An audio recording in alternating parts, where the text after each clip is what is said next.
Assalamualaikum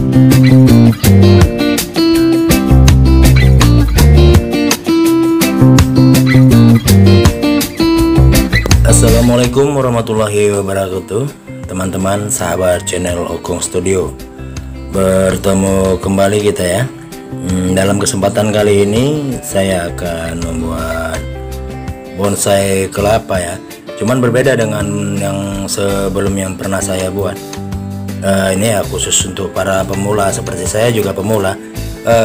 Cuman bagi senior-senior yang melihat video ini, saya mohon kritik sarannya juga ya, masukannya. Kebetulan nonton ya, di komen nanti kasih masukan. Siapa tahu dengan masukan itu saya semakin lebih mengetahui trik-triknya gitu. Oke, kita ikuti sampai tuntas ya biar paham.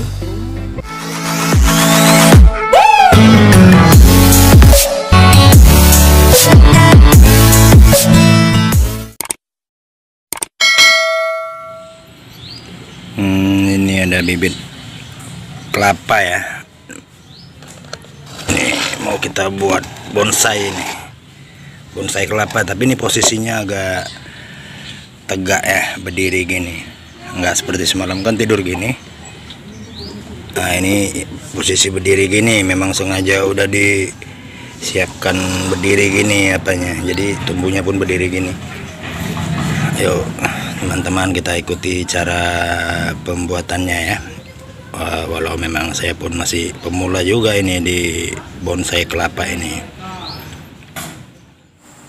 Ini alat perang ya, alat perang yang dibutuhkan dalam pekerjaan ini teman-teman. Ada kampak, obeng, pisau lipat, juga amplas ya, kertas pasir. Ini udah mulai keluar akar ya. Oke teman-teman, kita mulai saja langsung pembuatan bonsai kelapa ya. Seperti kemarin itu ada juga kita udah buat bonsai kelapa, tapi ini kita tumbuh ke atas, tidak kepala kelapanya berdiri ke atas ini ya. Kalau yang kemarin kan kelapanya mereng ya. Jadi penggunaan kampak ini untuk pembuka aja, untuk pembuka jalan. Sisanya kita menggunakan obeng, karena takutnya kalau kita menggunakan kampak atau benda tajam yang lain, bila tersentuh akar dapat buat akar tuh putus, bila merusak akar bisa putus akar. Kalau pakai obeng mudah-mudahan jauh lebih aman bagi akar bonsai kelapa tersebut teman-teman. Walaupun kita menggunakan obeng ya, kita tetap mesti hati-hati juga ya teman-teman ya, karena kan rentan kali akar di dalam itu kan nggak kelihatan. Nah seperti ini kan, setelah kita buka, nah ini yang kita takutkan kalau putus terkena kampak ini tadi, putus kan gitu kan. Kalau pakai obeng kemungkinan atau luka sedikit atau gimana gitu maksudnya teman-teman. Jadi beginilah setelah dilakukan pengupasan ya teman-teman. Nanti pun ini mesti kita bersihkan semua ini nanti. Jadi posisinya begini, berdiri nanti.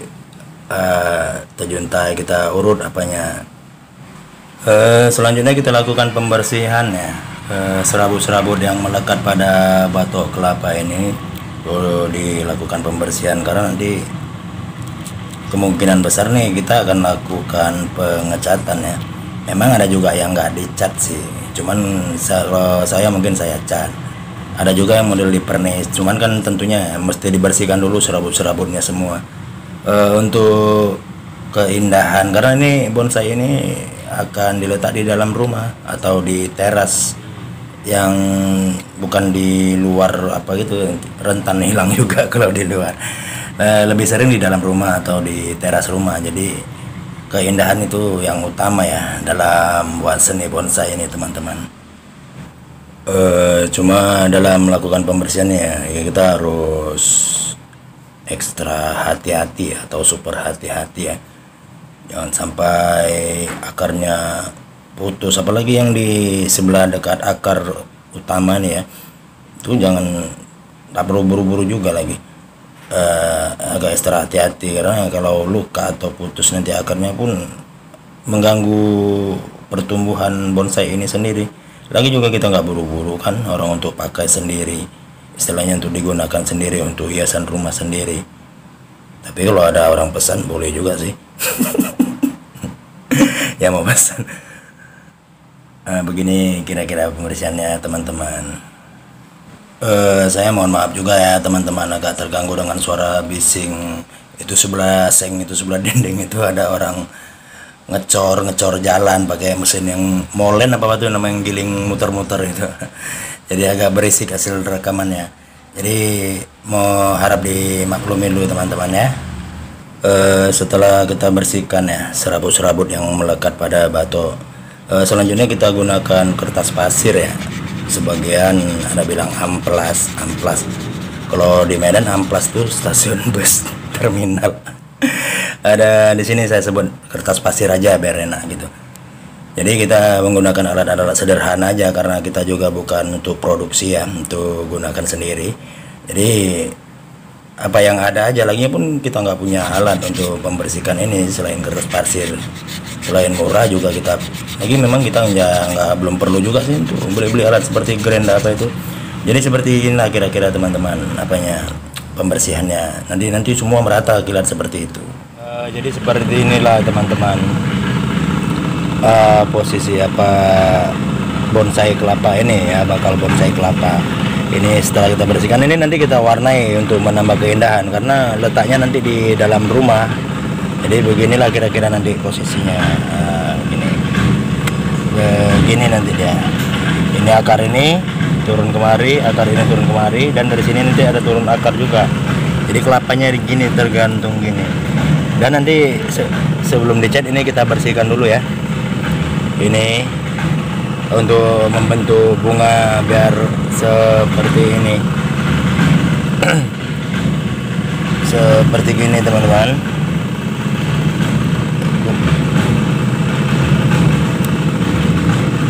Nggak ada, kita tidak punya pula pisau sayat ya, pisau sayat. Kita kalau untuk bonsai kelapa ini sangat diperlukan pisau sayat untuk menyayat pelepah kelapa yang bawah ya. Ini kalau nggak kita lakukan penyayatan seperti ini nanti dia akan tumbuh tinggi besar. Jadi kita sayat, kita bentuk, dia nggak mau besar gitu teman-teman, nggak mau tinggi.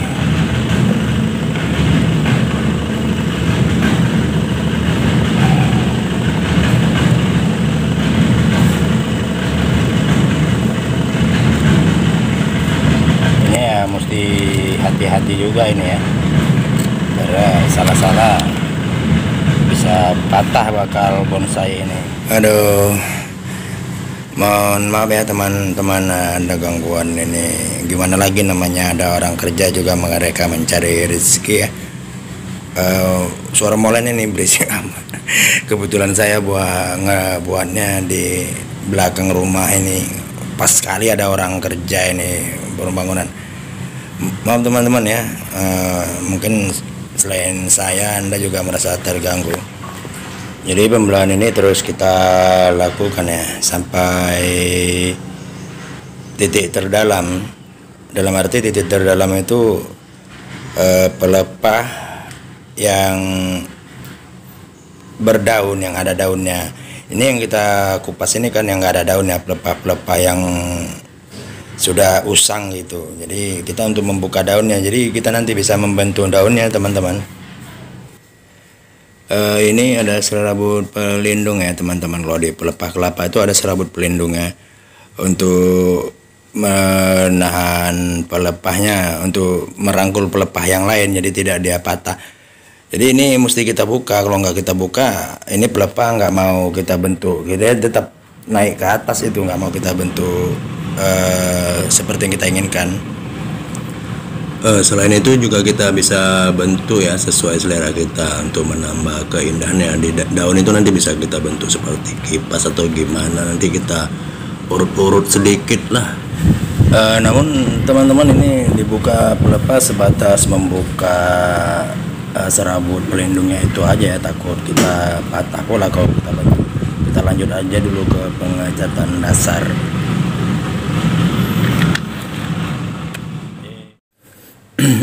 Nah ini kita mulai cat dasar ya.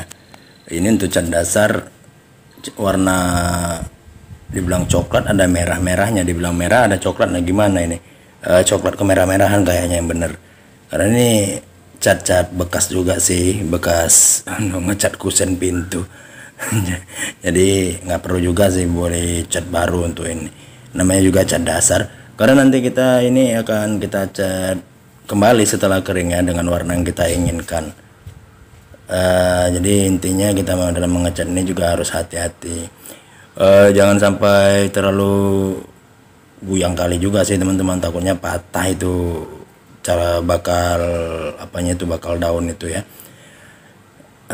Hati-hati, nggak perlu buru-buru, dan usahakan jangan sampai akarnya ikut dicat ya, karena cat ini kan bahan kimia, takutnya mempengaruhi pertumbuhan si bonsai itu sendiri teman-teman.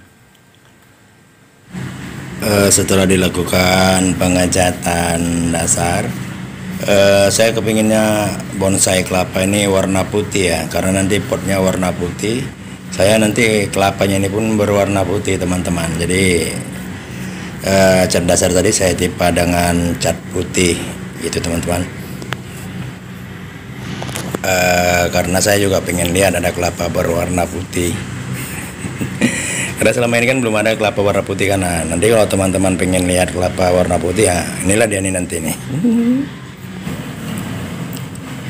Nah, ini dia yang setelah dicat putih ya.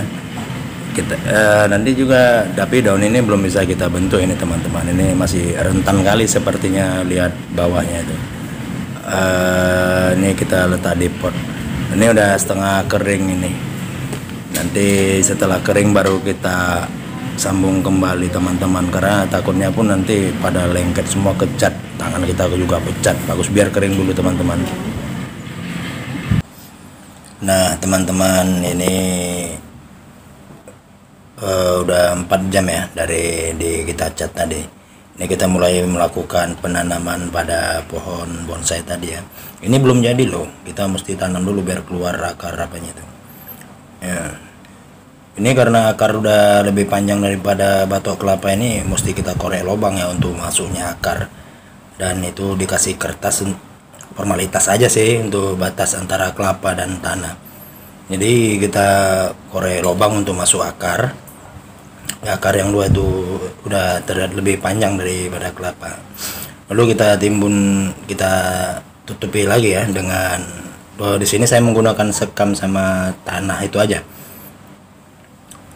Seperti biasa sekam tanah, pupuk kandang sedikit aja, takut apa ini kan akarnya baru juga jumpa ketemu tanah. Tadinya kan dia memang belum ketemu tanah, masih di dalam sabut kelapa itu sendiri, jadi belum berani kasih pupuk dengan takaran yang sama antara tanah, sekam dan pupuknya itu. Jadi pupuknya harus lebih sedikit lagi teman-teman.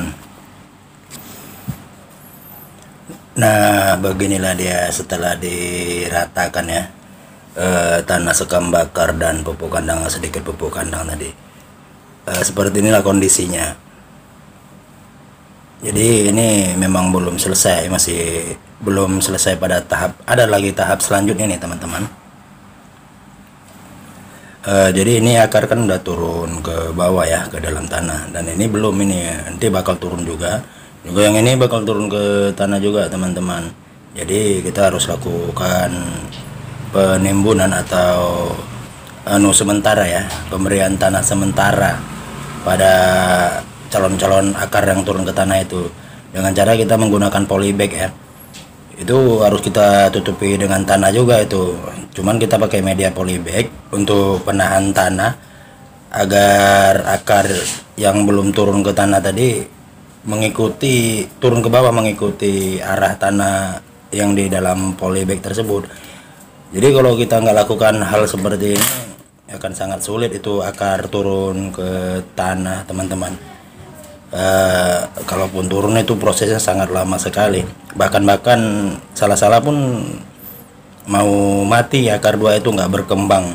Jadi harus menggunakan polybag sebagai pemancing ya, sebagai pemancing akar supaya turun ke dasar tanah tadi. Jadi polybag ini tadi kita isi tanah, ini kan sementara, nanti bisa dibuka lagi kalau akar tadi sudah turun ke tanah dalam beberapa minggu atau 1 bulan berapa, saya pun kurang tahu pasti. Ini kita buka kembali polybag sama tanahnya itu teman-teman, begitulah kira-kira.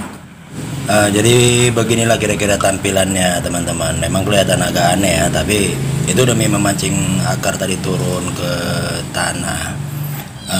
Setelah itu lakukan penyiraman atas bawah ya, yang di atas juga mesti kita siram, jadi akar tersebut dapat asupan nutrisi ya dari tanah dan pupuk kandang serta apa tadi ya. Maaf teman-teman, batuk, cuman bukan corona ya. Kita basahi semua, jadi nanti pelan-pelan akar tadi terbiasa dengan nutrisi dari tanah ya, tidak dari, memang selama ini dari apa ya, batok kelapa itu kan ada semacam nutrisari, nutrisari nutrisi ya, apa namanya itu, bisa dimakan, kentos itu kalau kami bilang waktu masih kecil-kecil. Nah itu asupan nutrisi kelapa selama ini sebelum mengenal nutrisi yang dari tanah teman-teman. Jadi beginilah teman-teman tutorial cara membuat bonsai kelapa. Sampai di sini dulu, akhir kata saya ucapkan assalamualaikum warahmatullahi wabarakatuh.